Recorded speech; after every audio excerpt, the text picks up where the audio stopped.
Good morning, and welcome back to the Glass Castle reading. Shout out to Hunter and Jacob, who told me that I'm not finished with the book yet, and I left everybody on a cliffhanger. So we are going to start on 196, and we are still in Welch. Qualified teachers were so scarce in McDowell County that two of the teachers I'd had at Welch High School had never been to college. Mom was able to land a job by the end of the week. We spent those days frantically trying to clean the house in anticipation of the return of the child welfare man.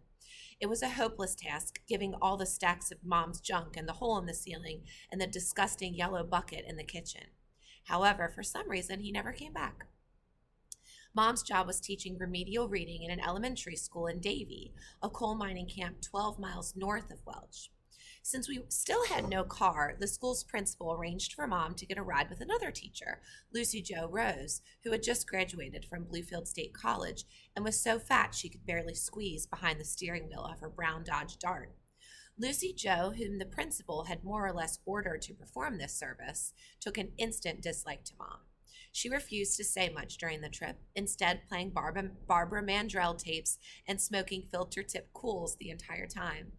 As soon as Mom got out of the car, Lucy Jo made a big show of spraying Mom's seat with Lysol. Mom, for her part, felt that Lucy Jo was woefully uninformed. When Mom mentioned Jackson Pollock once, Lucy Jo said that she had Polish blood and therefore did not appreciate Mom using derogatory names for Polish people. Mom had the same problem she'd had in Battle Mountain with organizing her paperwork and disciplining her students.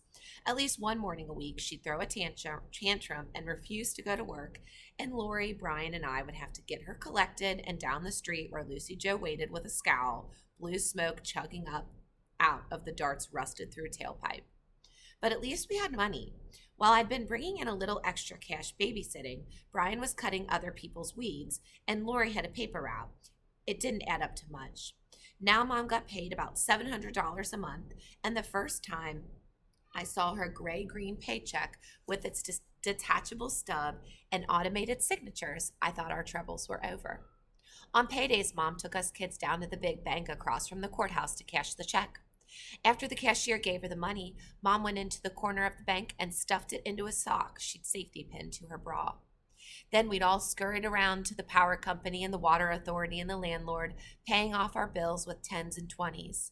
The clerks averted their eyes as Mom fished the sock out of her bra, explaining to everyone within earshot that this was her way of making sure she was never pickpocketed.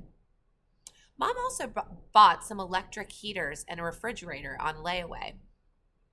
And we'd go to the appliance store and put down a few dollars every month, figuring they'd be ours by wintertime. Mom always had at least one extravagance on layaway, something we didn't really need, a tasseled silk throw or a cut crystal vase, because she said the surest way to feel rich was to invest in quality non-essentials. After that, we'd go to the grocery store at the bottom of the hill and stock up on staples such as beans and rice, powdered milk, and canned goods. Mom always bought the dented cans, even if they weren't marked down, because she said they needed to be loved too. At home, we'd empty Mom's purse on the sofa bed and count the remaining money. There'd be hundreds of dollars, more than enough to cover our expenses, until the end of the month, I thought. But month after month, the money would disappear before the next paycheck arrived, and once more I found myself rooting in the garbage at school for food. Toward the end of 1 month that fall, Mom announced that we had only $1 left for dinner. That was enough to buy 1 gallon of Neapolitan ice cream, which she said was not only delicious, but had lots of calcium and would be good for our bones. We brought the ice cream home, and Brian pulled apart the carton and cut the block into 5 even slices. I called dibs on first choice. Mom told us to savor it because we had no money for dinner the next night. Mom, what happened to it all? I asked as we ate our ice cream slices. Gone, gone, gone, she said. It's all gone. But where? Lori asked. I've got a house full of kids and a husband who soaks up booze like a sponge, Mom said. Making ends meet is harder than you think. It couldn't be that hard, I thought. Other moms did it. I tried quizzing her. Was she spending the money on herself? Was she giving it to Dad? Was Dad stealing it? Or did we go through it quickly? I couldn't get an answer. Give us the money, I said. We'll work on a budget and we'll stick to it. Easy for you to say, Mom replied.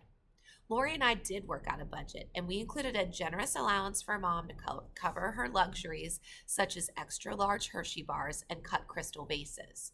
If we kept to our budget, we believed we could afford new clothes, shoes, and coats, and buy a ton of coal at the cheaper off-season price. Eventually, we could install insulation, run a water pipe into the house, and maybe even add a water heater. But Mom never turned the money over to us. So even though she had a steady job, we were living pretty much like we had before. I'd started 7th grade that fall, which meant attending Welch High School. It was a big school near the top of the hill looking down on the town, with a steep road leading up. Kids were bussed in from way up in the hollows and from coal camps such as Davie and Hemphill that were too small to have their own high school. Some of the kids looked as poor as me, with home-cut hair and holes in the toes of their shoes. I found it a lot easier to fit in than at Welch Elementary. Denisha Hewitt was there, too. That summer morning I'd spent swimming with Denisha at the public pool was the happiest time I'd had in Welch, but she never invited me back. And even though it was a public pool, I didn't feel like I could go to the free swim unless I had an invitation from her. I saw her again only when school started, and neither of us ever mentioned that day at the pool. I guess we both knew that given the way people in Welch thought about mixing, it would be too weird for us to try to be close friends. Sorry, I lost my spot. During lunch, Denisha hung out with the other black kids, but we had study hall together and passed notes to each other there. By the time she had gotten to Welch High School, Denisha had changed. The spark had gone out of her. She started drinking malt ale during school. She'd fill a soda can with Mad Dog 2020 and carry it right into class. I tried to find out what was wrong, but all I could pry from her was that her mother's new boyfriend had moved in with them, and the fit was a little tight. One day, just before Christmas, Denisha passed me a note in study hall asking for girls' names that began with D. I wrote down as many as I could think of: Diane, Donna, Dora, Dreama, Deandra, and then I wrote why. She passed a note back saying, I think I'm pregnant. After Christmas, Denisha did not return to school. When a month had gone by, I walked around the mountain to her house and knocked on the door. A man opened it and stared at me. He had skin like an iron skillet and nicotine yellow eyes. He left the storm door shut, so I had to speak through the screen. Is Denisha home? I asked. Why do you want to know? I want to see her. She don't want to see you, he said. Shut the door. I saw Denisha around town once or twice after that, and we waved but never spoke again. Later, we all learned she'd been arrested for stabbing her mother's boyfriend to death. The other girls talked endlessly among themselves about who still had their cherry and how far they would let their boyfriends go. The world seemed divided into girls with boyfriends and girls without one. It was the distinction that mattered the most, practically the only one that did matter. But I knew that boys were dangerous. They'd say they loved you, but they were always after something. Even though I didn't trust boys, I sure did wish one would show some interest in me. Kenny Hall, the old guy down the street who was still pining away from me, didn't count. If any boy was interested in me, I wondered if I'd had the wherewithal to tell him, when he tried to go too far, that I wasn't that kind of girl. But the truth was, I didn't need to worry about fending off advances, seeing how, as Ernie Goad told me on every available occasion, I was pork chop ugly. And by that, he meant so ugly that if a dog wanted to play with me, I'd have to tie a pork chop around my neck.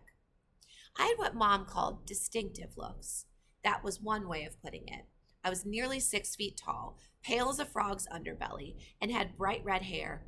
My elbows were like flying wedges and my knees like tea saucers. But my most important